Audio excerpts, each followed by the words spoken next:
Hey there riders, let's talk the new Ninja ZX-4R versus the tried and true Ninja 400 and take a detailed look at how they compare and vary, plus what that'll likely mean to you if you're thinking of buying either of these bikes. I'm going to start off saying I think the Ninja 400 is the better bike despite being outmatched by the ZX-4R by most metrics. Why would I say that? Well, I own one, so clearly it's the best motorcycle ever made. In all seriousness though, the Ninja 400 is one of the best beginner sports bikes available, if not the best, and exceptional enough to keep many experienced riders happy as well. It'll likely outsell the ZX-4R tenfold, if not more, and will usher in a huge number of riders into motorcycling in an accessible entry point. The ZX-4R, by comparison, isn't really a beginner machine. I think it could do the job, however in this context the Ninja 400 can actually turn the tables quite significantly. Where the ZX-4R really wins on paper is just being a properly decked out machine, closer to the ZX-6R than the Ninja 400. Unfortunately, that also means costing essentially what the 6R also costs. The Ninja ZX-4R lands at $9,699 in the US plus delivery and dealer charges, which is about $1,000 less than the ZX-6R, or just shy of $4,500 more than the 400, which isn't far off double. The 4R also lacks some of the higher end features of the 6R, like the fully adjustable forks. So to me, the Ninja 400 is a comparison point in the beginner segment, well placed on price, but arguably not super competitive,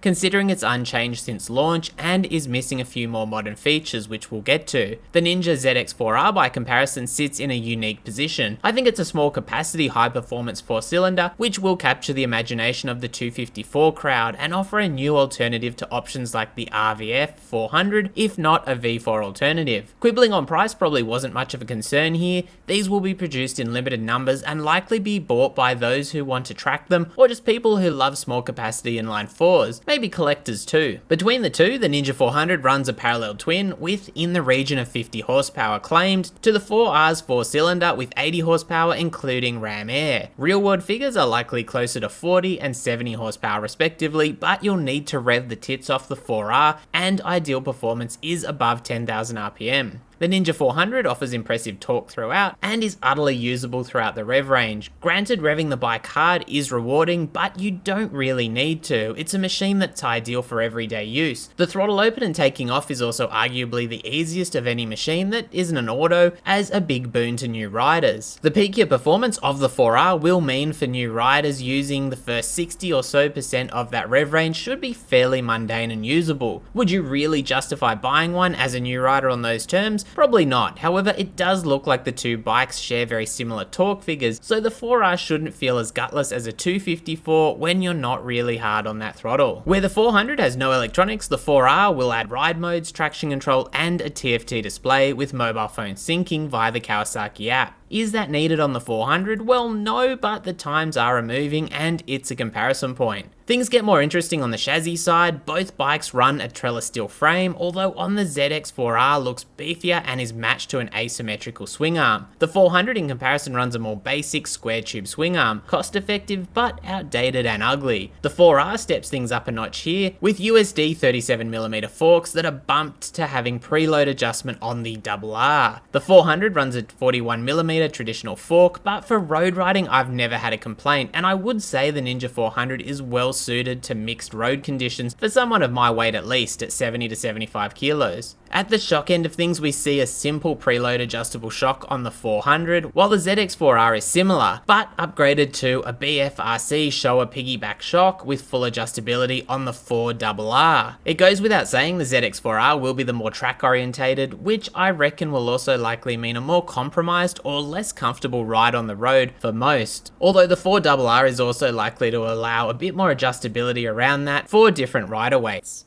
There's probably some subjectivity to how you like your suspension to feel too. More taut suspension to me is always more premium, but that doesn't necessarily mean better. Shaking my fillings out when the roads are rubbish is not so good. The ZX-4R is a significant upgrade over the Ninja 400 in the braking department too, running dual 290mm rotors with 4-piston calipers. The 400 gets a single 310mm rotor and 2-piston caliper, with somewhat of an offsetting factor being the bike weighing about 20 kilos less. The Ninja 400's brakes aren't really really lacking in my mind, even if they don't have quite the bite of some of the competition's 4-pot calipers, while those calipers on the 4R and the 4RR aren't Brembos, which is a little bit of a shame. That all aside, if you're tracking the ZX-4R, your expectations are going to be much higher than on a Ninja 400, so both from a brake and suspension perspective, this bike should be the clear winner here. Of course, you could throw all that extra money you saved on the Ninja 400 at suspension and brakes, but getting the extra power won't be so easy.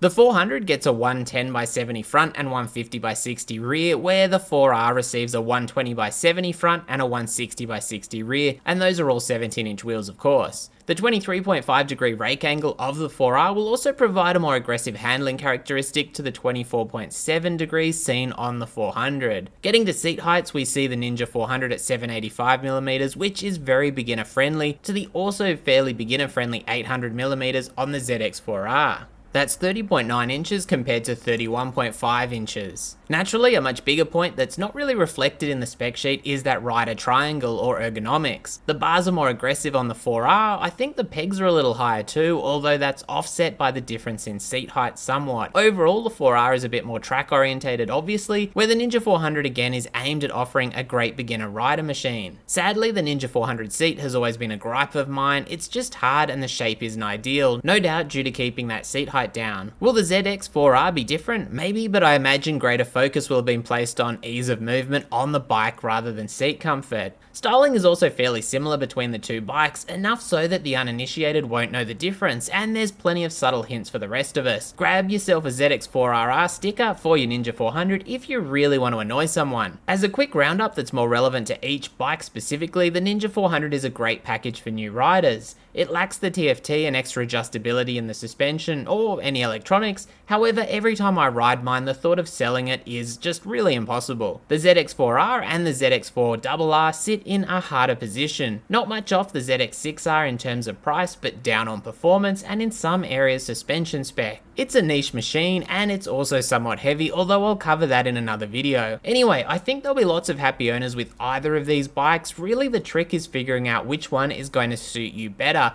and let's be honest, that's going to be a fairly obvious equation for the vast majority of riders. Love the idea of a small capacity 4-cylinder performance sports bike? Ninja ZX-4R, or even better the ZX-4RR. First sports bike or a value driven light performer? Ninja 400. If you're a new or first time rider and trying to figure out where you fit in those choices because you're just not sure, then go the Ninja 400. It's highly unlikely there's anything you'll actually miss on this machine on a daily basis, even if the idea of ride modes or traction control may seem quite attractive. ABS is a good baseline though, and you can get that on the Ninja 400. It's also practically impossible to store the Ninja 400, so there's that benefit too. But let me know what you think of the comparison of these two motorcycles, and if there's anything I've missed. As always, stay safe out there and thanks for watching. Leave a like or sub if you've enjoyed the video.